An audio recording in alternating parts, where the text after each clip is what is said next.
Welcome to நான் kitchen. எல்லோரும் எப்படி இருக்கீங்க? அல்ஹம்துலில்லாஹ் நாங்கள் ரொம்ப நல்லாயிருக்கோம். இன்றைக்கி என்ன வீடியோன்னு பார்த்தீங்கன்னா, ஒரே சாப்பாடை காட்டி காட்டி என்ன செய்ய உங்களுக்கு போர் அடிக்குது இல்லை? தேங்காய் அறவே இல்லை. அதோட புள்ள வீட்டில் இருக்கிறதுனால நானும் பிள்ளையும் சேர்ந்து தேங்காய் பறிச்சாச்சு.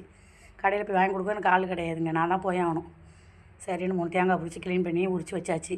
அதுக்கப்புறம் கிரில் கேட்டு கொல்லைப்பக்கம் போட்டிருக்கேன் கேட்டு. அதுக்கு என்னென்னா கீழே வந்து தண்ணி தெளித்து துருவு பிடிச்சி இதாக போயிட்டு, அதோட போன வருஷம் என்ன செஞ்சேன், பாதி அப்படியே வெல்டரை கூப்பிட்டு அப்படி கட் பண்ணிவிட்டு புதுசாக தாங்க போட்டேன்.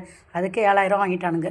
இந்த 2 இது இந்த 2 இது அப்படி ஃபுல்லாக அறுத்துட்டு, அதேமாதிரி இந்த பக்கம் 2 இது அறுத்துட்டு போகிறதுக்கு. இப்போ என்னடா ஒரே துருவாக போயிடுச்சுங்க.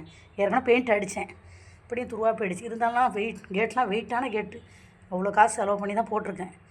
சரின்னு சொல்லிட்டு பெயிண்ட்டு வீட்டில் இருந்துச்சு, ப்ரஷ் வச்சுருந்தேன். அதை வச்சு சரி பொழுதுனே சமைச்சு திண்டுக்கிட்டு தானே கிடக்கிறோம் சொல்லிவிட்டு இந்த மாதிரி வேலையெல்லாம் நான் செய்வேங்க. இதெல்லாம் என்னங்க வைக்க நம்ம வீட்டு வேலையை நம்ம பார்க்குறதில்ல. அப்படின்னு சூப்பராக பார்த்தீங்களா, எல்லாம் நேற்றே வந்து துருவெல்லாம் க்ளீன் பண்ணி கத்தி வச்சு சுரண்டி தேங்காய் எண்ணெய்லாம் போட்டுலாம் ஊற வச்சுட்டேன். பார்த்தீங்களா, என்னால் முடிஞ்ச அளவு 3 இதுக்கு மட்டும். இங்கே மேலே தண்ணி அவ்வளோ தெரிக்காது, கீழே மட்டும்தான். பார்த்தீங்களா, இந்த பக்கம் ஒரு 3 இது, இந்த பக்கம் ஒரு 3 இது அழகாக அடித்து வச்சுட்டேன். இந்த கொழுக்கும் பாருங்கள், நல்ல வெயிட்டான கொழுக்கு, இதுக்கு அடித்து வச்சுருக்கேன். இன்னொரு கோட்டிங் நாளைக்கு கொடுக்கணும். காற்றுல எப்படி காஞ்சிச்சு நீங்கள்லாம் கேட்டு எழுத்து மூடிடலாம். இந்த மாதிரி தான் நாங்கள் கேட்டு போட்டிருக்கோம். மேலே பின்னாடி வந்து யாரும் திறக்க முடியாது. அந்த பட்டையாக கொடுத்து நல்ல காஸ்ட்லியான கேட்டுங்க இது. கேட்டு போட்டதோ கேட்டு மட்டும் 70,000 ரூபா ஃபுல்லாக. அதனால் வந்து மனசு அது வந்து எவ்வளோ கஷ்டமாக்கிது. ஒரு சின்ன வேலைக்கு பெயிண்டர் வர மாட்டேங்கிறாங்க, 900 ரூபா கேட்குறாங்க. சரி இப்போ அதை செய்யும்போது பார்த்துக்குவோம் சொல்லிட்டு இப்போ நம்ம தெரிஞ்ச வேலையை நம்ம செஞ்சுருவோம்னு சொல்லிட்டு இன்றைக்கி நான் வந்து இதை அடிச்சிருக்கேங்க. இதை காட்டுறதுல எனக்கு ஒன்றும் வெக்கம் இல்லை, பெருமை தாங்க. எல்லா வேலையும் தெரிஞ்சுக்கணும். என்ன பிள்ளைங்கெல்லாம் செய்ய தெரியாது, நான் தான் அதெல்லாம் செய்வேன். நானும் என்னோடய அண்ணனும் தான் செய்வோம் அதெல்லாம்.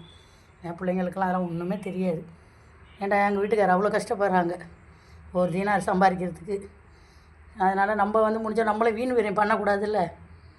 அதனால் தெரிஞ்ச வேலையை பார்த்துக்குவேன். டைல்ஸில் அதுமாதிரி டைல்ஸ் ஓட்ட விழுந்திருந்தாலும் அதுக்கு மேய்ச்ச கலரு ஒயிட் சிமெண்ட் வாங்கிட்டு வந்து அதையும் போட்டுருவேன். அதுக்கு ரொம்ப முடியலைன்னு வைங்களேன், ஆளை வச்சு தான் பார்க்கணும். அதான் உங்கள்கிட்ட காட்டலாம் அப்படின்னு சொல்லிவிட்டு இப்போ இது காஞ்சதான் இப்போ இது சாத்தியை பூட்டிடுவாங்க. கொல்லப்பங்க தான் இது. வாசல் பக்கம்லாம் நம்ம செய்ய முடியாது, ஆளை வச்சு தான் செய்யணும். அதான் உங்கள்கிட்ட காட்டலான்னு சொல்லிட்டு சரிங்க நம்ம சமைக்க போகிறேன். மணி 1 மணி ஆகிடுச்சு. இந்த வீடியோ பிடிச்சிருந்தால் லைக் பண்ணுங்கள், ஷேர் பண்ணுங்கள், சப்போர்ட் பண்ணுங்கள். அஸ்ஸலாம்.